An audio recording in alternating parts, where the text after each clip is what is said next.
আসসালামু আলাইকুম সুপ্রিয় শিক্ষার্থীরা, সবাইকে আমাদের ইউটিউব চ্যানেলে স্বাগত জানাচ্ছি। এই ভিডিওটাতে আমরা নবম ও দশম শ্রেণীর পদার্থবিজ্ঞানের ষষ্ঠ অধ্যায় বস্তুর উপর তাপের প্রভাব, সেখান থেকে কয়েকটি গাণিতিক সমস্যার সমাধান করব। আমরা ষষ্ঠ অধ্যায়ের গাণিতিক সমস্যার সমাধানগুলোকে অনেকগুলো পর্বে বিভক্ত করব। আজকে আমরা প্রথম পর্ব নিয়ে কথা বলবো। আগামী পর্বগুলিও তোমরা দেখবে এরকম প্রত্যাশা করছি। বস্তুর উপর তাপের প্রভাব। এই যে বস্তুর উপর তাপের প্রভাব সফটওয়্যারটার শিরোনাম, এটা দ্বারা আমরা কি বুঝতেছি যে একটা বস্তুতে যখন তাপ দেওয়া হবে এর ফলে বস্তুটার কি ধরনের পরিবর্তন হবে সেটা নিয়েই আলোচনা করা হয়েছে এই অধ্যায়ে। তো একটা বস্তুতে যদি আমরা তাপ দিই কি কি হতে পারে? একটা বস্তুতে যখন আমরা তাপ দিই তার আকারের পরিবর্তন হতে পারে, তার আয়তনের পরিবর্তন হতে পারে, তার ভৌত অবস্থার পরিবর্তন হতে পারে, অর্থাৎ সেটা কঠিন আছে, কঠিন থেকে তরল হয়ে যেতে পারে, তরল থেকে বায়বীয় হতে পারে, তার ঘনত্বের পরিবর্তন হতে পারে, তার চৌম্বকত্বের পরিবর্তন হতে পারে, তার তাপমাত্রার পরিবর্তন হতে পারে, ইত্যাদি ভৌত ধর্মগুলোর পরিবর্তন হতে পারে। এই যে একটা বস্তুতে তাপ দিলে তার আকারের পরিবর্তন হচ্ছে, আয়তনের পরিবর্তন হচ্ছে, অবস্থার পরিবর্তন হচ্ছে, ঘনত্বের পরিবর্তন হচ্ছে, এটা কিন্তু আবার কি করা যায়? পরিমাপ করা যায়। সেই পরিমাপটাই আমরা করা শিখব এই গাণিতিক সমস্যাগুলোতে। অর্থাৎ আমরা বস্তুর উপর তাপের প্রভাব অধ্যায়ের যে গাণিতিক সমস্যাগুলোর সমাধান করব, এগুলোর সাহায্যে কি বুঝতে চেষ্টা করব যে একটা বস্তুতে তাপ দিলে তার আয়তনের কি ধরনের পরিবর্তন হচ্ছে সেটা বের করতে চেষ্টা করব, তার অবস্থার পরিবর্তন কিভাবে হচ্ছে সেটা বের করতে চেষ্টা করব, তার ঘনত্বের পরিবর্তন কিভাবে হচ্ছে সেটা বের করতে চেষ্টা করব। আমরা এই ভিডিওটাতে থিওরিটিক্যাল কোনো আলোচনা করব না। থিওরিটিক্যাল আলোচনাগুলোর জন্য আমি আলাদাভাবে ভিডিও আপলোড করব। আজ প্রথমে আমি গাণিতিক সমস্যাগুলোর সমাধান করে নিয়ে কতগুলো ভিডিও আপলোড করব, শেষে থিওরিটিক্যালগুলো নিয়ে আলোচনা করব। তো আমরা চ্যাপ্টারটা তো পড়ে ফেলেছি অনেকেই। তো চ্যাপ্টারটা পড়ার পরে এখান থেকে কিছু ইকুয়েশন আমরা শিখে ফেলেছি। সেই ইকুয়েশনগুলো কি কি আমরা একটু দেখে ফেলি। একটা ইকুয়েশন হচ্ছে এরকম যে alpha equal to L2 minus L1 by L1 into T2 minus T1। আর একটা ইকুয়েশন হচ্ছে beta equal to A2 minus A1 by A1 T2 minus T1। আর একটা হচ্ছে gamma equal to B2 minus B1 by B1 T2 minus T1। এই যে alpha beta gamma এগুলার সাথে সম্পর্ক দিয়ে কতগুলো ইকুয়েশন আমরা এখানে পেয়েছি। একটা হচ্ছে বিটা ইকুয়াল টু 2 আলফা, আর একটা হচ্ছে গামা ইকুয়াল টু 3 আলফা। এখন এখানে কোনটা কি? এখানে L1 দ্বারা বোঝাচ্ছে একটা বস্তুর অর্থাৎ তাপ দেওয়ার আগে তার দৈর্ঘ্য কতটুকু, এটাকে আমরা আদি দৈর্ঘ্য বলবো।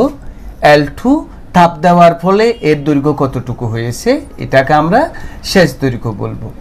আলফা দ্বারা আমরা বুঝবো দৈর্ঘ্য প্রসারণ সহগ, এবং এই যে T2 মাইনাস T1 আছে এটা দ্বারা আমরা বুঝবো তাপমাত্রার পরিবর্তন, অর্থাৎ কতটুকু তাপমাত্রা পরিবর্তন হয়েছে। ঠিক অনুরূপভাবে আমরা A2 দ্বারা বুঝবো শেষ ক্ষেত্রফল। তাহলে দেখো A1 দ্বারা বুঝবো আদি ক্ষেত্রফল, A1 দ্বারা আদি ক্ষেত্রফল, T2 মাইনাস T1 দ্বারা বুঝবো তাপমাত্রার পরিবর্তন। আর এই যে বিটা দ্বারা আমরা বুঝবো ক্ষেত্র প্রসারণ সহগ। ঠিক অনুরূপভাবে আমরা গামা দ্বারা বুঝবো আয়তন প্রসারণ সহগ, এবং আমরা B1 দ্বারা বুঝবো ভলিউম। এর ভলিউমের সংক্ষিপ্ত রূপ, ভলিউম অর্থ আয়তন, অর্থাৎ এটা দ্বারা বুঝবো আমরা আদি আয়তন। তাহলে তুমি নিজেই বুঝতেছো এটা দ্বারা বুঝবো আমরা শেষ আয়তন। আর T2 মাইনাস T1 দ্বারা বুঝবো তাপমাত্রার কতটুকু পরিবর্তন হয়েছে। এই সূত্রগুলো যদি আমাদের কাছে ক্লিয়ার থাকে, অর্থাৎ পড়ার সময় যদি আমরা এগুলোতে মনোযোগ দিই, তাহলে এই অধ্যায়ের যে কোনো গাণিতিক সমস্যা আমরা সহজেই সমাধান করে ফেলতে পারবো। ফিজিক্সের গাণিতিক সমস্যার সমাধান করার জন্য তোমাকে কিছু ব্যাপার খেয়াল রাখতে হবে। এক নম্বর যে ব্যাপারটা খেয়াল রাখতে থাকতে হবে এখানে যে সমস্যাটার কথা বলছে সেটার দৃশ্যকল্পের একটা ছবি আঁকতে চেষ্টা করবে তুমি সব সময়। অর্থাৎ পদার্থবিজ্ঞানের যখনই কোনো গাণিতিক সমস্যার সমাধান করবে, সমস্যার যেটা দেওয়া থাকবে সেটার একটা দৃশ্যকল্প, একটা ছবি তুমি আঁকতে চেষ্টা করবে, তাহলে দেখবে যে সমস্যাটার সমাধান তুমি খুব তাড়াতাড়ি করতে পারছো। তো আমরাও এখানে যে সমস্যাটার কথা বলা আছে, আমরা বোর্ডে একটা সমস্যার কথা লিখেছি, এই সমস্যাটার একটা দৃশ্যকল্প আমরা এঁকে ফেলবো। সব সময় পদার্থবিজ্ঞানের যে কোনো প্রবলেম সলভ করার সময় তুমি একটা ছবি এঁকে ফেলবে ওইটার, তাহলে দেখবে যে তোমার মাথায় কোন সূত্রটা কি করতে হবে খুব তাড়াতাড়ি পারবে। আমাকে কি বলছে, 0 ডিগ্রি সেন্টিগ্রেড তাপমাত্রার 100 মিটার লম্বা একটা লোহার রেল লাইনের তাপমাত্রা 40 ডিগ্রি সেন্টিগ্রেডে উন্নীত করা হলো। একটা লোহার রেল লাইন, একটা লোহার রেল লাইন, এইটার দৈর্ঘ্য হলো 100 মিটার। তো 0 ডিগ্রি সেন্টিগ্রেড তাপমাত্রায়, তাপমাত্রা যখন 0 ডিগ্রি সেন্টিগ্রেড তখন ওই লোহার রেল লাইনের দৈর্ঘ্য 100 মিটার। তো এর তাপমাত্রা পরবর্তীতে কি করা হলো, 40 ডিগ্রি সেন্টিগ্রেডে উন্নীত করা হলো। অর্থাৎ প্রথমে 0 ডিগ্রি ছিল, পরে সেটাকে 40 ডিগ্রি সেন্টিগ্রেডে উন্নীত করা হলো। যদি লোহার ক্ষেত্র প্রসারণ সহগ, অর্থাৎ আমার বিটার মানটা দেওয়া আছে এখানে, ক্ষেত্র প্রসারণ সহগ বিটা, সেটা কত 23.2 × 10⁻⁻6 পার কেলভিন। এখন আমাকে কি বের করতে বলছে, হ্যাঁ বিটার মান এখানে দিয়ে দিয়েছে। লোহার রেল লাইনের দৈর্ঘ্য কত হবে, লোহার রেল লাইনের দৈর্ঘ্য কত হবে দেখি, এটা আমরা চিন্তা করি। তো লোহার রেল লাইনের দৈর্ঘ্য কত হবে, অর্থাৎ টেম্পারেচার যখন 40 ডিগ্রি সেন্টিগ্রেড উন্নীত করা হয়েছে তখন এই 100 মিটার দৈর্ঘ্য বিশিষ্ট লম্বা লোহার রেল লাইনের দৈর্ঘ্য কতটুকু হয়েছে। অর্থাৎ 0 ডিগ্রি সেন্টিগ্রেড তাপমাত্রায় দৈর্ঘ্য তো 100 মিটার, তাপমাত্রা যখন 40 ডিগ্রি সেন্টিগ্রেড উন্নীত হলো, এই লোহার দৈর্ঘ্যের কিন্তু, এই লোহার দণ্ডের কিন্তু তাপমাত্রা বাড়াইলে দৈর্ঘ্য বাড়বে। তো তাপমাত্রা যখন 40 ডিগ্রি সেন্টিগ্রেড তখন এর দৈর্ঘ্য কত, অর্থাৎ L2টা কত, সেটা আমাকে কি করতে হবে, বের করতে হবে। লোহার রেল লাইনের দৈর্ঘ্য কত হবে, অর্থাৎ টেম্পারেচার যখন 40 ডিগ্রি সেন্টিগ্রেডে উন্নীত করা হলো তখন এই লোহার রেল লাইনের দৈর্ঘ্য কত, অর্থাৎ L2 কত। তার মানে তুমি দেখো L1 হচ্ছে 100 মিটার, আদি তাপমাত্রা হচ্ছে 0 ডিগ্রি, পরের তাপমাত্রা হচ্ছে 40 ডিগ্রি, ক্ষেত্র প্রসারণ সহগ দেওয়া আছে। এখন দেখো তুমি এই যে 1 নম্বর আমরা সূত্রটা লিখেছি, এখানে কিন্তু কয়টা অজ্ঞাত রাশি আছে দেখো, L1 একটা অজ্ঞাত রাশি, L2 একটা অজ্ঞাত রাশি, T2 - T1 একটা অজ্ঞাত রাশি, আলফা একটা অজ্ঞাত রাশি। তার মানে এখানে 4টা অজ্ঞাত রাশি আছে, L1, L2, T2 - T1, alpha. তার ভিতর তুমি দেখো L1 এর মান তুমি জানো 100 মিটার, L2 তুমি বের করবে, T2 - T1 তুমি বের করতে পারবে, কিন্তু আলফা দেওয়া নাই। এই L2 L1 এর সূত্রের সাথে কিন্তু আলফা, তুমি আলফা ইকুয়াল টু এটা জানো, তো এখান থেকে তোমাকে L2 বের করতে হবে। তার মানে তোমাকে L1 জানা থাকবে, L1 জানা আছে, T2 - T1 সেটাও আমি বের করতে পারবো, কিন্তু আলফা নাই, আমার আছে কি বিটা। তো এই যে বিটা আছে, বিটা থেকে আলফাতে যেতে পারতে হবে। তো বিটা থেকে আলফাতে আমরা কিভাবে যাব, এই যে beta equal to 2 into alpha, অর্থাৎ আমাকে এই সূত্রটা এবং এই সূত্রটা যদি আমি বুঝি পড়ানোর সময়, তাহলে দেখবে যে এই প্রবলেমটার আমরা কি করে ফেলতে পারবো, সলিউশন করে ফেলতে পারবো। চলো আমরা প্রবলেমটা সলিউশন করে ফেলি। আমরা সূত্রটা মুছে দিই, আমরা বুঝেছি যে কোন সূত্রটা এখানে কি করতে হবে, প্রয়োগ করতে হবে। তাহলে আমরা কি কি দেওয়া আছে সেটা লিখে ফেলি। প্রথমে দেখো সুপ্রিয় শিক্ষার্থীরা কি দেওয়া আছে, যে 100 মিটার লম্বা, তার মানে এটা আদি দৈর্ঘ্য। আদি দৈর্ঘ্য হচ্ছে আদি দৈর্ঘ্য, দৈর্ঘ্যের ইংলিশ লেন্থ, এই জন্য L দিয়ে প্রকাশ করে, আগেরটাকে 1 পরেরটাকে 2, L1 = 100 মিটার। তাপমাত্রা প্রথমে ছিল 0, পরে হয়ে গিয়েছে 40 ডিগ্রি, তাহলে তাপমাত্রার পার্থক্য কতটুকু হবে, তাপমাত্রার পার্থক্য T2 - T1 ইকুয়াল টু 40 বিয়োগ 0 degree centigrade equal to 40 degree centigrade. একটা কথা বলবো, তুমি মনোযোগের সাথে শুনবে। মনে করো T1 equal to 30 degree centigrade.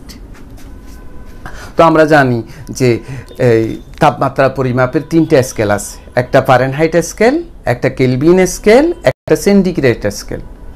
তো আমরা যখন আলফা বিটা গামা সূত্রগুলো প্রয়োগ করব তখন এখানে তাপমাত্রার কেলভিন স্কেলটা প্রয়োগ হবে, অর্থাৎ কেলভিন স্কেলে নিয়ে যেতে হবে ডাটাগুলোকে।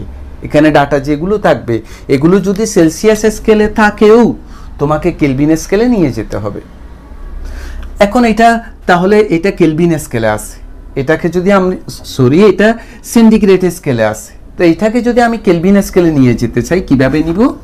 30-এর সাথে 273 যোগ করব। 30-এর সাথে 273 যোগ করলেই সেটা কেলভিনে পৌঁছে যাবে। তাহলে কত? 3-0-3 সাথে 3-10 303 কেলভিন, 303 ডিগ্রি কেলভিন। ঠিক অনুরূপভাবে মনে করো আরেকটা তাপমাত্রা হলো 40 ডিগ্রি সেন্টিগ্রেড। এটাকেও যখন তুমি এখানে অর্থাৎ ম্যাথমেটিক্যাল কাজ করবে পদার্থবিজ্ঞানের 6ষ্ঠ অধ্যায়ের, তখন সেন্টিগ্রেড স্কেল থাকলে সেটাকে কেলভিন স্কেলে নিয়ে যেতে হবে। তো এটাকে যদি তুমি কেলভিন স্কেলে নিয়ে যেতে চাও আগের মতো 273 কি করতে হবে? যোগ করতে হবে 40-এর সাথে, তাহলে সেটা কেলভিন স্কেলে চলে যাবে। 0-এর সাথে 3 যোগ করলে 3, 4-এর সাথে 7 যোগ করলে 11, 313 কেলভিন। এখন আমি যদি T2 - T1 বের করতে চাই, তুমি দেখো এটা থেকে এটা বিয়োগ করতে হবে। তার মানে 40 যোগ 273 থেকে বিয়োগ করতে হবে 30 যোগ 273। এই ব্যাপারটা কিন্তু তোমাকে খুব শুনতে হবে ভালো করে। এখন তুমি দেখো, তুমি যখন বিয়োগ দিবে তখন দেখো এই 273 চলে যাবে, 40 থেকে 30 যাবে 10 কেলভিন। এখন এখানে একটা মজা আছে। তো আমি যদি T2 - T1 বের করতাম তাহলে 40 বিয়োগ 30 ডিগ্রি সেন্টিগ্রেড সমান 10 ডিগ্রি সেন্টিগ্রেড সমান 10 কেলভিন। আমরা কিন্তু এই কাজটাই করব, এইটা করব না। অর্থাৎ তাপমাত্রার পার্থক্য ডিগ্রি সেন্টিগ্রেডকে সরাসরি কেলভিন স্কেলে লেখা যায়। কেন কেলভিন স্কেলে লেখা যায়? এটা হচ্ছে তার ব্যাখ্যা। কারণ তুমি তাপমাত্রাকে যখন সেলসিয়াস স্কেল থেকে কেলভিন স্কেলে নিয়ে যাবে প্রত্যেকবারেই 273 যোগ করবে। তো যখন এইটা থেকে এটা বিয়োগ করবে তখন 273টা বিয়োগ হয়ে যাবে। তার মানে এইটা থেকে এটা বিয়োগ দিলে যেটা হবে সেটা। এই জন্য আমরা তাপমাত্রার পার্থক্যের সময় যখন এটা ডিগ্রি সেন্টিগ্রেড থাকবে এটাকে আমরা সরাসরি কেলভিন স্কেলে লিখব। তো এই জন্য এটাকে আমরা কি লিখব এখন? 40 কেলভিন। দেওয়া আছে ক্ষেত্র প্রসারণ সহগ, হ্যাঁ সেটা লিখব। ক্ষেত্র প্রসারণ সহগ, ক্ষেত্র প্রসারণ সহগকে বিটা দিয়ে প্রকাশ করে, সেটা শিক্ষার্থীরা 23.2 × 10⁻⁻6 পার কেলভিন। আমাকে বের করতে বলছে লোহার রেল লাইনের দৈর্ঘ্য কত, অর্থাৎ শেষ দৈর্ঘ্য L2 is what, এটাই আমাকে কি করতে হবে? বের করতে হবে। এখন আমরা L2 বের করব। এখন L2 তো বের করব, তুমি জানো L এর সাথে রিলেটিভ সূত্র হচ্ছে কি? আলফার। তুমি সেটাই লিখবে যে আমরা জানি alpha equal to L2 - L1 by L1 into T2 - T1। কিন্তু তোমাকে ওই যে প্রথমে বলছিলাম আমি তো জানি বিটা, কিন্তু আছে কি? আলফা। তাহলে এই বিটার সাথে আলফার যে একটা রিলেশন আছে সেটা তোমাকে লিখতে হবে। সেটা কি? আবার বিটা ইকুয়াল টু 2 আলফা। তাহলে আমাদের দরকার আলফা। তাহলে আলফা ইকুয়াল টু কিভাবে বের করতে পারবো? Alpha equal to beta by 2। তাহলে এখন এই আলফার জায়গায় কি হবে? Beta by 2। Beta by 2 equal to, এটা ঠিক থাকবে, L2 - L1 by L1 into T2 - T1। তো এখন আমরা সুন্দর করে মানগুলো বসিয়ে দিই।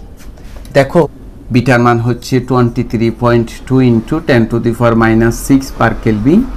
2 তো 2, L2 এর মানটা বসাই। L2 এর মানটা বসাই না, L2 আমরা বের করব। L1 এর মান বসাই আমরা 100 মিটার। এখানে L1 এর মান বসিয়ে দিই 100 মিটার। T2 - T1 এর মান আমরা জানি 40 কেলভিন। 40 কেলভিন। এখন আমাদের মাথায় থাকবে যে কি বের করতে হবে? L2 বের করতে হবে। তাহলে আর গুণন করি, 2 L2 - 100 metre equal to 100 metre into 40 kelvin into এটা 23.2 ইন্টু 10⁻⁻6 পার কেলভিন। এখন একটু করে পাবো, আমি তো L2 বের করব। তো শুরুতে একটা 2 আছে, তাহলে 2 দ্বারা দুই পক্ষকে ভাগ করে ফেলি। 2 দ্বারা দুই পক্ষকে ভাগ করলে হবে L2 minus 100 metre equal two, ওই পাশে 2 চলে যাবে, 100 metre into 40 kelvin into 23.2 into 10⁻⁻6 per kelvin.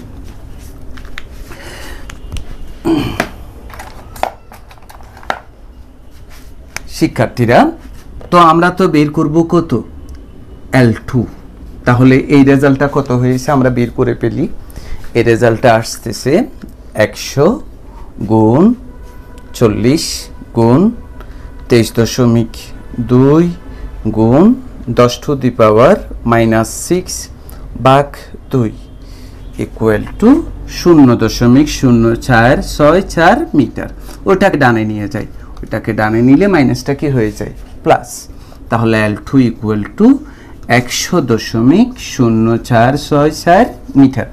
তার মানে 40 ডিগ্রি সেন্টিগ্রেড তাপমাত্রায় উন্নীত করা হলে এই লোহার রেল লাইনের দৈর্ঘ্য হবে কত? 100.0046 মিটার।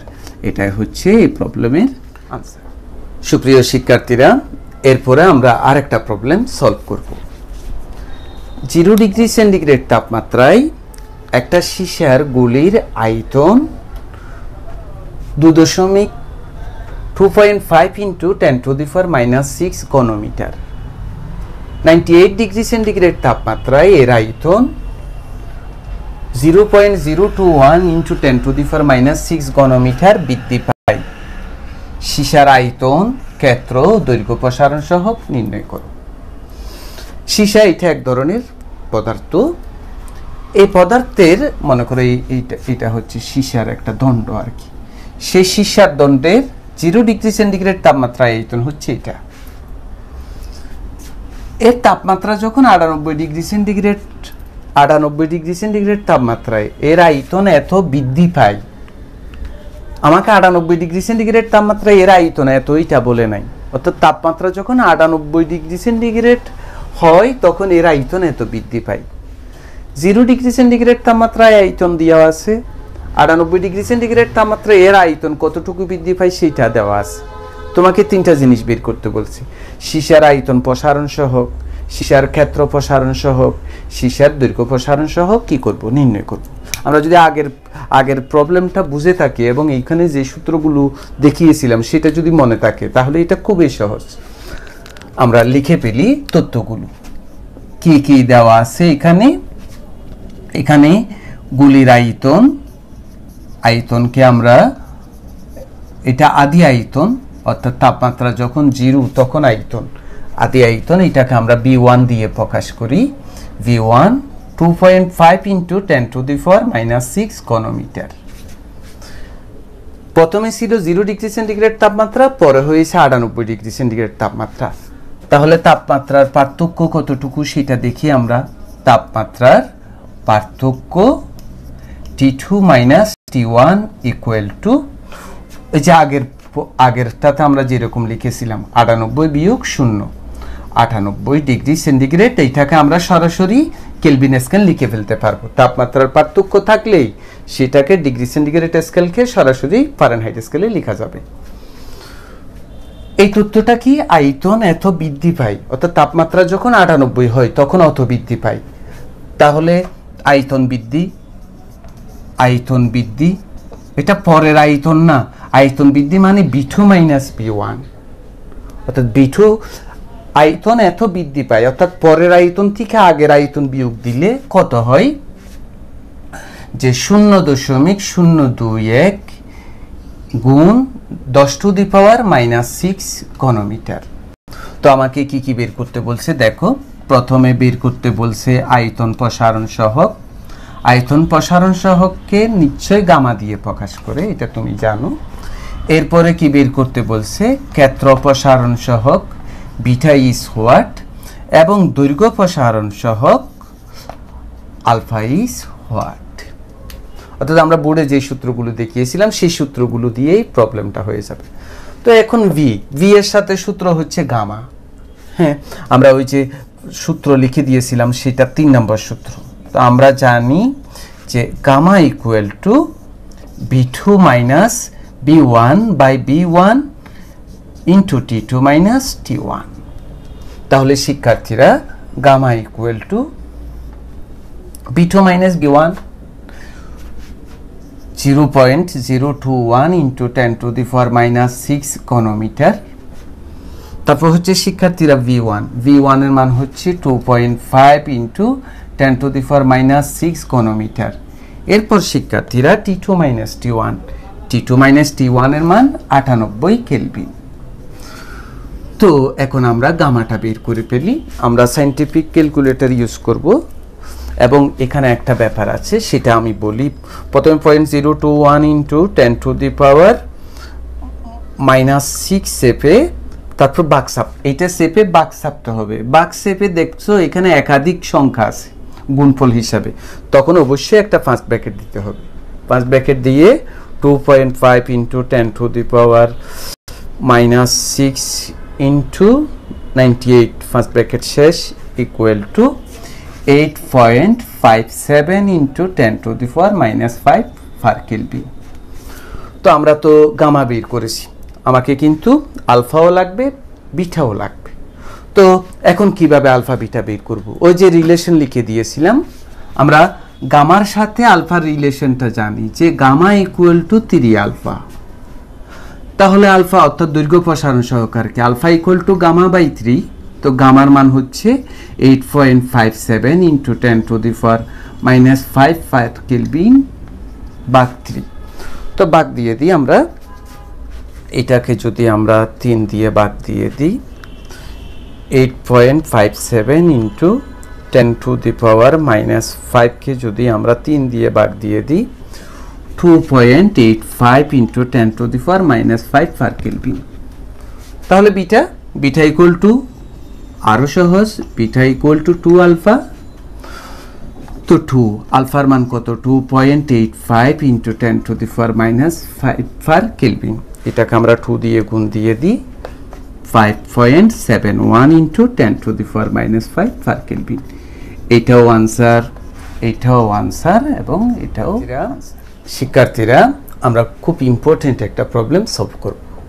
আমরা তোমাদেরকে আজকের শুরুর দিকেই বলেছিলাম যে একটা বস্তুতে যখন তাপ দেওয়া হয় তাপের ফলে তার ঘনত্বের পরিবর্তন হয়, কিন্তু তার আয়তনের পরিবর্তন হয়, তার অবস্থার পরিবর্তন হয়। এখানে ঘনত্ব সংক্রান্তই একটা প্রবলেম। তো ঘনত্ব সংক্রান্ত প্রবলেম সলভ করতে হলে তোমাকে আগে ষষ্ঠ অধ্যায়ের যে ঘনত্বের একটা সূত্র পড়েছো, rho equal to M by P, এটা একটু মনে রাখতে হবে। রো হচ্ছে ঘনত্ব, ঘনত্বের একক হচ্ছে কেজি পার ঘনমিটার। এটা হচ্ছে আয়তন এবং আয়তনের একক হচ্ছে ঘনমিটার। এটা হচ্ছে বর এবং বরের একক হচ্ছে কেজি। অর্থাৎ একক কোনো একটা বস্তুর একক আয়তনের বরকেই ঘনত্ব বলে। এখন বস্তু হওয়ার কিন্তু একটা কিছু বস্তু হওয়ার তার অন্যতম শর্ত হলো ভর। একটা পদার্থে যখন তুমি তাপ দিবে তার আকারের পরিবর্তন হবে, তার আয়তনের পরিবর্তন হবে, তার ভরের কখনোই পরিবর্তন হবে না। অর্থাৎ পদার্থে তাপ যত দিক দিয়ে দিবে দাও ভর ঠিক থাকবে। হ্যাঁ, অবস্থার পরিবর্তন হয়ে যেতে পারে, আয়তনের পরিবর্তন হবে, ভরের কখনো পরিবর্তন হবে না। এবং কোনো বস্তুর ঘনত্ব যখন বের করে তখন ঘনত্ব ওই বস্তুর ভরকে ওর আয়তন দিয়ে কি করতে হয়? ভাগ করতে হয়। এখন দেখো রো মানিত ঘনত্ব, তো একটা পদার্থের ভরকে এর আয়তন দিয়ে ভাগ দিলে এর ঘনত্ব পাওয়া যায়। এখন তুমি যখন তাপ দিবে ভরের চেঞ্জ হবে না, কিন্তু আয়তনের চেঞ্জ হবে। কিছু কিছু পদার্থ আছে তাপ দিলে আয়তন বেড়ে যায়, আবার কিছু কিছু পদার্থ আছে আয়তন সংকুচিত হয়ে যায়। তো এখন দেখো তুমি পদার্থে তাপ দিলে ওই পদার্থের আয়তন যদি বেড়ে যায় তাহলে ঘনত্বটা কি যাবে? কমে যাবে। আবার আয়তন যদি কমে যায় ঘনত্ব বেড়ে যাবে। তার মানে কোনো একটা পদার্থের ঘনত্ব তাপমাত্রার উপর নির্ভর করে। কেন তাপমাত্রার উপর নির্ভর করে? কারণ তাপমাত্রা বেশ কম করলে তার আয়তন বেশ কম হয়ে যায়, এই জন্যই তার ঘনত্ব বেশ কম হয়ে যায়। এই প্রবলেমটা ঠিক সেরকমই। স্বর্ণের ঘনত্ব 19.30 গ্রাম সিসি পার সিসি। এর দৈর্ঘ্য প্রসারণ সহক দেওয়া আছে। তো তাপমাত্রা যদি এখন যত তার থেকে 10 ডিগ্রি সেন্টিগ্রেড বাড়ায়, ঘনত্ব কত হবে? আমরা বুঝতে চেষ্টা করি, শুধু সলভ করব না, আমরা বুঝতে চেষ্টা করব। যে স্বর্ণের ঘনত্ব 19.30 গ্রাম পার সিসি দেওয়া আছে, এর তাপমাত্রা যদি 10 ডিগ্রি বাড়িয়ে ফেলে তাহলে এর ঘনত্ব কত হবে? ওই যে আলোচনাটা, যে তাপমাত্রার পরিবর্তন করেছে, আয়তনের পরিবর্তন হবে, সুতরাং ঘনত্বের পরিবর্তন হবে। তাহলে তুমি নিজেই বুঝে ফেলছো যে স্বর্ণের এটা তাপমাত্রা 10 ডিগ্রি সেন্টিগ্রেড বৃদ্ধি করার আগের ঘনত্ব, আর তোমাকে বলছে 10 ডিগ্রি সেন্টিগ্রেড বাড়ার পরের ঘনত্ব কত। এই তো তাপমাত্রা 10 ডিগ্রি সেন্টিগ্রেড বাড়ালে ঘনত্ব কত হবে, তার মানে 10 ডিগ্রি বাড়ানোর আগে স্বর্ণের ঘনত্ব এটা ছিল, 10 ডিগ্রি বাড়ানোর পরে ঘনত্ব কত সেটা বের করতে হবে। তার মানে তুমি 10 ডিগ্রির পরে ঘনত্ব কত এটা যদি তুমি বের করতে চাও, ভর তো ঠিক আছে, এখানে কিন্তু ভর দেওয়া নাই, আবার স্বর্ণের কিন্তু ভরটা দেওয়া নাই, আয়তনও দেওয়া নাই। তাহলে তুমি যদি 10 ডিগ্রি বাড়ালে এর ঘনত্ব কত এটা যদি বের করতে চাও, পদার্থটার ভর কত এটা জানা থাকতে হবে, এবং তাপমাত্রা 10 ডিগ্রি বাড়ালে এর আয়তন কত হয়েছে সেটা জানা লাগবে। এখানে আয়তন নাই, বাট দৈর্ঘ্য প্রসারণ সহগ দেওয়া আছে। হ্যাঁ, তুমি জানো আয়তনের সাথে রিলেটিভ হলো গামা, গামা দেওয়া থাকলে আমাদের একটা তবু সুবিধা হতো, কিন্তু এখানে গামা দেওয়া নাই, এখানে আছে কি আলফা। আলফার সাথে কিন্তু আয়তন যায় না। তোমার মনে আছে মনে হয়, আমাদের মনে আছে নিশ্চয়ই, যে আলফার সাথে যায় কে? এল। গামার সাথে যায় কিন্তু B2 minus B1, B1 by T2 minus T1, কিন্তু আমার গামা দেওয়া নাই, আমার দেওয়া আছে আলফা। অবশ্য আলফা থেকে আমরা গামাতে যেতে পারি, আমরা সেটা শিখেছি। চলো আমরা প্রবলেমটা, এই কথাগুলো যদি বুঝে থাকি তাহলে আমরা প্রবলেমটা খুব তাড়াতাড়ি করে ফেলতে পারবো। আরেকটা কথা, ম্যাথকে বলা হয় বিজ্ঞানের ভাষা। Math is the language of science. তুমি ম্যাথের এই প্রবলেমটা করার সময় ম্যাথের, জেনারেল ম্যাথের যে সমীকরণ চ্যাপ্টারটা আছে সেটা আমরা এখানে ইউজ করব। এই যে আমরা যখন জেনারেল ম্যাথ করি, এই সমীকরণ কোথায় ইউজ হয়, মানে আমরা হাফ ইত্তেশ করি, খুঁজে পাই না এটার ব্যবহার। এই যে তুমি এখন দেখবে সমীকরণের ব্যবহার, ওই সমীকরণ যদি ইমপ্রুভ করা সম্ভব না হতো তাহলে এইরকম প্রবলেম আমরা সলভ করতে পারতাম না। তাহলে আমরা কি লিখতে পারি, যে এখানে আদি অবস্থা, প্রাথমিক অবস্থায় স্বর্ণের ঘনত্ব, প্রাথমিক অবস্থায় স্বর্ণের ঘনত্ব, প্রাথমিক অবস্থায় স্বর্ণের ঘনত্ব, এটাকে আমরা ρ1 দিয়ে প্রকাশ করি, equals to 19.30 gram per CC. এরপর দৈর্ঘ্য প্রসারণ সহগ দেওয়া আছে, সেটাও আমরা একটু লিখে ফেলি। দৈর্ঘ্য প্রসারণ সহগ যেটাকে আমরা আলফা দিয়ে প্রকাশ করি, 14 × 10⁻⁶ পার কেলভিন। তাপমাত্রা বাড়িয়েছে কত? 10 ডিগ্রি সেন্টিগ্রেড। তাপমাত্রা বৃদ্ধি নিশ্চয়ই তুমি বুঝতেছো, আমরা এখানে লিখব T2 মাইনাস T1 সমান 10 ডিগ্রি সেন্টিগ্রেড। আমরা ওখানে শিখেছি তাপমাত্রার পার্থক্যকে সরাসরি কেলভিন স্কেলে নিয়ে যাওয়া যায়। আমাকে বের করতে বলছে পরবর্তী ঘনত্ব √2 ইজ হোয়াট? তাহলে পরবর্তী ঘনত্ব √2, এটা যদি তুমি বের করতে চাও, পরবর্তী আয়তনও লাগবে, ভরও লাগবে, কিন্তু এখানে ভর দেওয়া নাই, ঘনত্ব দেওয়া আছে প্রাথমিক অবস্থায়। তাহলে তুমি এটা সমীকরণ ইউজ করতে হবে। দেখো, মনে করি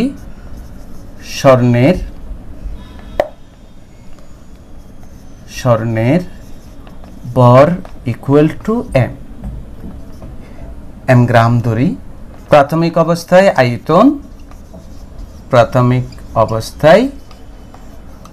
আয়তন B1। তাহলে সূত্র এটা প্রয়োগ করি তো, সুতরাং ρ1 ইকুয়াল টু m/b1। এই যে ঘনত্বের সূত্র ρ ইকুয়াল টু m/b, তো প্রাথমিক অবস্থায় আমরা ঘনত্ব ধরেছি ρ1, তো ভর তো m/b1। তো আমরা কি বলছি, পরের ঘনত্বটা বের করতে হলে এর বরও লাগবে, এর আয়তনও লাগবে। এখন তুমি ইকুয়েশনটা দেখো, এখান থেকে কিন্তু তুমি চাইলে বর বের করতে পারো, সরাসরি না আর কি। তো 1 এর সাথে m গুণ করলে ρ1 এর সাথে b1, অর্থাৎ তুমি m এর জায়গায় কি লিখতে পারবে, ρ1 ইন্টু b1। এখন আমার কাজ হবে টেম্পারেচার 10 ডিগ্রি বাড়ানোর ফলে এর আয়তন কত হয়েছে, অর্থাৎ পরবর্তী আয়তনটা কত হয়েছে সেটা আমরা বের করব। তো দেখো আবার